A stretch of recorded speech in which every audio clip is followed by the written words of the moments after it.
অসম ৰাজ্যিক গ্ৰামীণ জীৱিকা অভিযান কুকধোৱা জনজাতি উন্নয়ন খণ্ডৰ উদ্যোগত আৰু ৰাভা হাছং স্বায়ত্তশাসিত পৰিষদৰ বিত্তীয় সাহায্যত আজিৰে পৰা তিনিদিনীয়াকৈ বিস্তৃত কাৰ্যসূচীৰে দুধনৈ জনমন্দিৰ প্ৰাংগণত আৰম্ভ হৈছে অসমী ভোগালী মেলা 2025।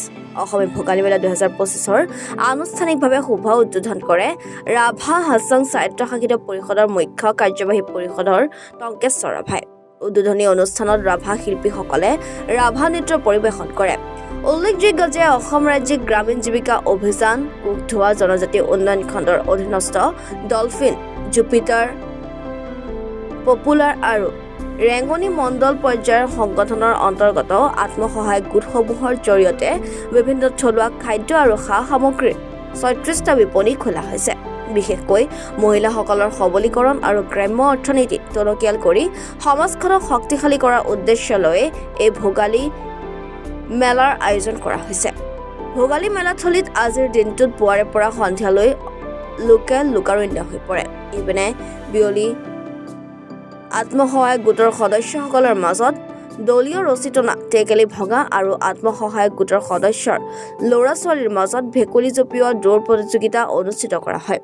বিয়লি বিজ্ঞানসন্মত পশুপালন জীৱিকা উত্তৰণৰ উত্তম পথ শীৰ্ষক এক আলোচনা চক্ৰ অনুষ্ঠিত হয়। সন্ধিয়া সাংস্কৃতিক মঞ্চত পৰম্পৰাগত দলীয় লোকনৃত্য প্ৰতিযোগিতা আৰু সাংস্কৃতিক কাৰ্যসূচী ৰূপায়িত কৰা হয়। মেলা যোৱাবাৰৰ দৰে এইবাৰ আপোনাৰ অনুষ্ঠিত হৈছে। ইয়াতে ৩৬টা ষ্টলে অংশগ্ৰহণ কৰিছে। কি ক'ব? প্ৰথম কথা হ'ল ইতিমধ্যে অসম চৰকাৰ আৰু ভাৰত চৰকাৰৰ উদ্যোগত বিভিন্ন সময়ত বিভিন্ন ভোগালী মেলা, ৰঙালী মেলা উদযাপন কৰি আহিছে আৰু সেই সূত্ৰে প্ৰতিটো ব্লক পৰ্যায়তো ভোগালী মেলাবিলাক উদযাপন কৰি আহিছে। আৰু আমি ৰাভা হাছং অট'নমাছ কাউন্সিল তৰফৰ পৰা যোৱা বৰ্ষৰ পৰা আমি চিন্তা কৰিলো যে যদি মহিলাসকলক যদি আমি জীৱন জীৱিকাৰ পদ্ধতিৰে যদি আনিব পৰা নাযায়, মহিলাসকলৰ ইনকামটো যদি আগবঢ়াই নিব পৰা নাযায়, মহিলাসকলক যদি এখন ভাল বজাৰ দিব পৰা নাযায়, তেতিয়া মহিলাসকলৰ ইনকামটো কেতিয়াও নাবাঢ়িব। মহিলাসকলৰ ইনকামটো নবঢ়াৰ লগে লগে পৰিয়াল এটা কেতিয়াও ভালকে নচলে।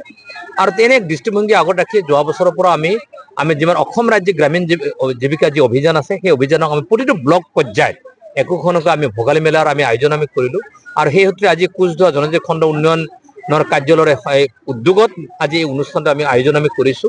এই 3 দিনীয়া কাৰ্যসূচীৰে হ'ব। ইয়াৰ মূল উদ্দেশ্যটো হৈছে আমাৰ আত্মসহায়ক গোটসমূহ, আমাৰ ক্লাছ লেভেল ফেডাৰেশ্যনসমূহ, আমাৰ ভিলেজ অৰ্গেনাইজেশ্যনসমূহে তেখেতসকলে প্ৰডাকশ্যন কৰে। বিভিন্ন ক্ষেত্ৰত তেখেতসকলে প্ৰডাকশ্যন কৰে। পিঠা পনা প্ৰডাকশ্যন কৰে, কাপোৰ প্ৰডাকশ্যন তেখেতসকলে কৰে, খাদ্য প্ৰডাকশ্যন তেখেতসকলে কৰে, জাম জেলি তেখেতসকলে প্ৰডাকশ্যন কৰে, বিভিন্ন ধৰণৰ সামগ্ৰীসমূহ তেখেতসকলে প্ৰডাকশ্যন কৰে। তাৰ কাৰণে তেখেতসকলে এখন মাৰ্কেটৰ প্ৰয়োজন। কিন্তু ভোগালী মেলাৰ পতাৰ মূল উদ্দেশ্যটো হৈছে তেখেতসকলে এখন মাৰ্কেট দিয়া হয় আৰু এই মাৰ্কেটখনৰ দ্বাৰা তেখেতসকলে সুন্দৰ ৰূপত তেখেতসকলে এটা বিক্ৰীৰ পৰিৱেশটো সূচনা হয়। আৰু আমি আচৰিত পাম, আপোনালোকে শুনি আচৰিত পাব যে যোৱা বছৰ এই ভোগালী মেলাটোত এই মেলাখনৰ পৰা যোৱা বছৰ প্ৰায় 10 লাখ টকা বিক্ৰী হৈছিল দুদিনত। 10 লাখ টকা আমাৰ আত্মসহায়ক গোটৰ বাইদেউ ভণ্টিসকলৰ হাতলৈ যোৱা মানে হ'ল কি এটা পৰিয়ালটো ওপৰলৈ গুচি গৈছে। আৰু এই মুহূৰ্তলৈকে আজি এই দিনটোত এই মুহূৰ্তলৈকে আমি থকালৈকে প্ৰায় 1 লাখ টকা বিক্ৰী আৰম্ভ হৈছে। আমি এক্সপেক্ট কৰিছো যোৱা বছৰতকৈ 2-3 লাখ টকা বাঢ়িব সুন্দৰ ৰূপত।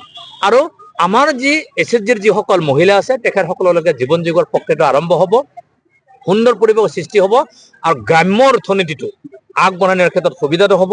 আৰু এই এটা সুন্দৰ পৰিৱেশটো ৰচনা কৰাৰ কাৰণে মই কুকধোৱা যি ব্লক প্ৰগ্ৰাম মেনেজাৰ আছে বা তেওঁৰ টীম, জিলা ব্লক প্ৰগ্ৰাম মেনেজাৰ আছে তেওঁৰ টীম, আৰু গোটেই অসম ৰাজ্যিক গ্ৰামীণ জীৱিকা অভিযানৰ যি গোটেই জিলাখনৰ যিমানবোৰ ব্লকৰ বা যিসকল অফিচাৰ আছে, কৰ্মকৰ্তা আছে, মই সকলো ধন্যবাদ আৰু কৃতজ্ঞতা জ্ঞাপন কৰিম।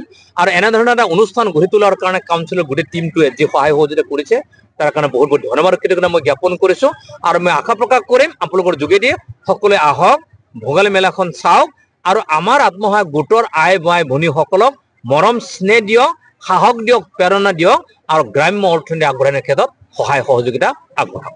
দুধনৈৰ পৰা নৱজিত ৰাভাৰ ৰিপৰ্ট, এনি ভাৰত 24।